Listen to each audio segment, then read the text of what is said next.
Okay, guys, we made it to Friday, max effort upper. Today is a no WOD Friday. I like to program at least one day, maybe two, one day throughout the week where we don't have the stress of a Metcon, stress meaning mental and also on our body. So today you just have your max effort lift, your accessory, and your finisher.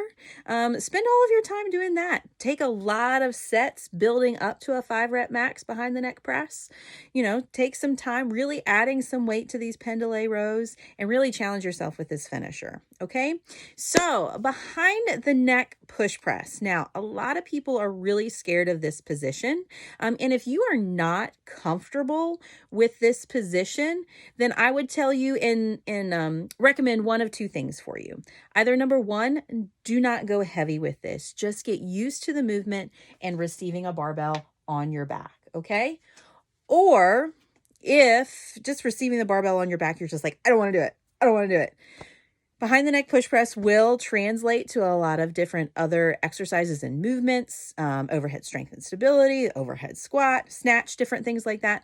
But I say all of these things because your safety is my number one concern. So if you're not confident with it and you don't want to do it, then you just are going to do front rack push press today. Okay. And you're going to find a 5-rep max.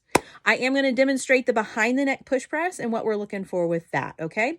So since we are doing behind the neck push press, we want to make sure that our shoulder blades aren't tacked down, which sometimes they are when we do upper body movements. So this is one of those days that after I do my general warm up, I'm going to do either wall slides, okay, or floor slides, which we've done before, making sure that low back is in the ground.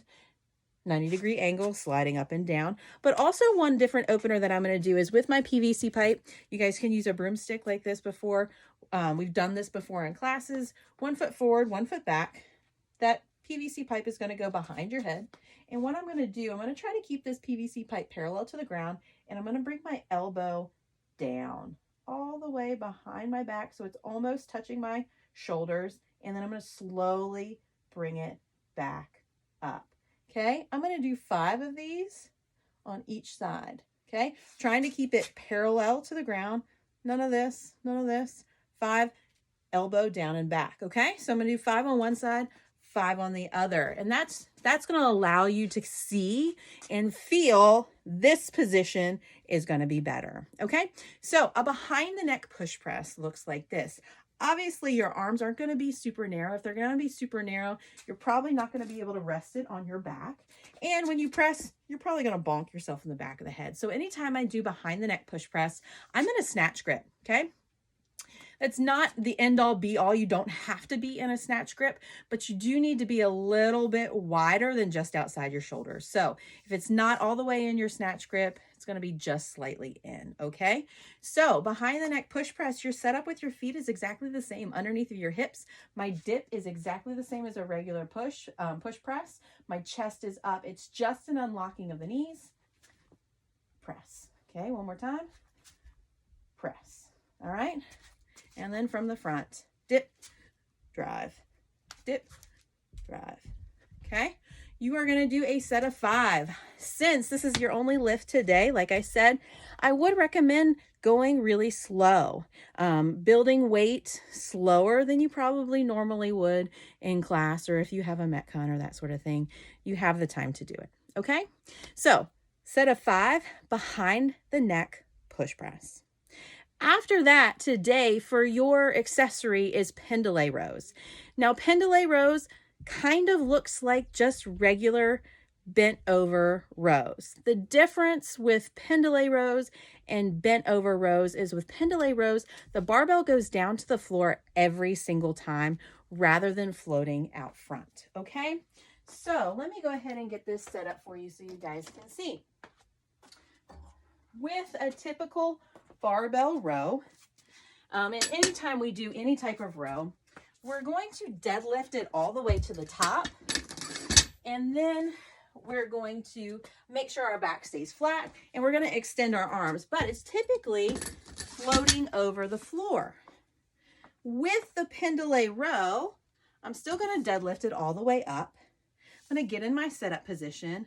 I'm going to row to my chest, and then it goes all the way to the floor.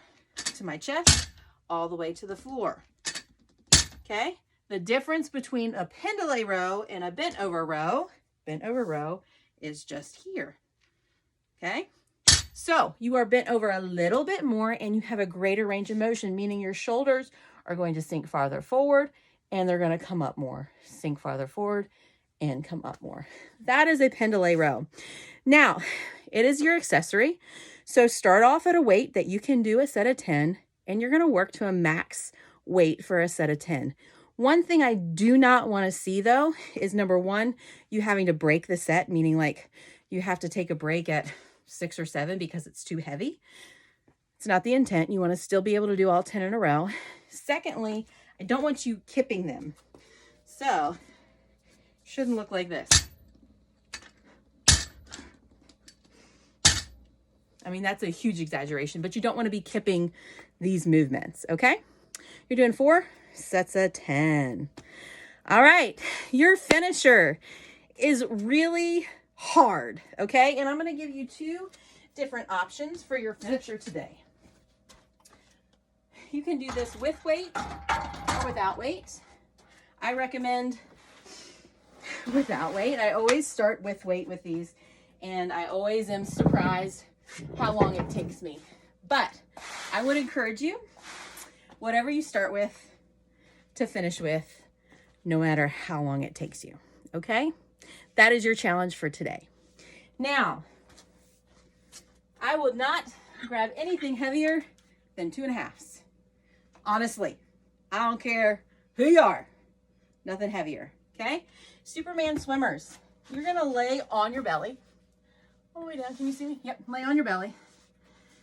I don't really care what happens with your feet. They do not need to be raised like a Superman. They can still be planted on the floor.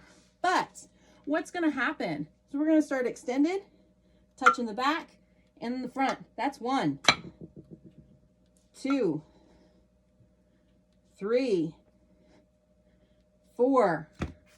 You are doing 100 of those. Now, like I said, you do not have to use weights. They are still really super challenging without weight, okay? Front to back to front is 1, all right?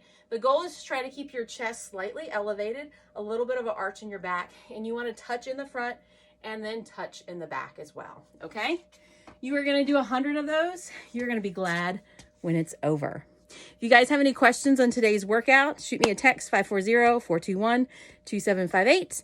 And I hope you guys have a great Friday. I'll see you tomorrow.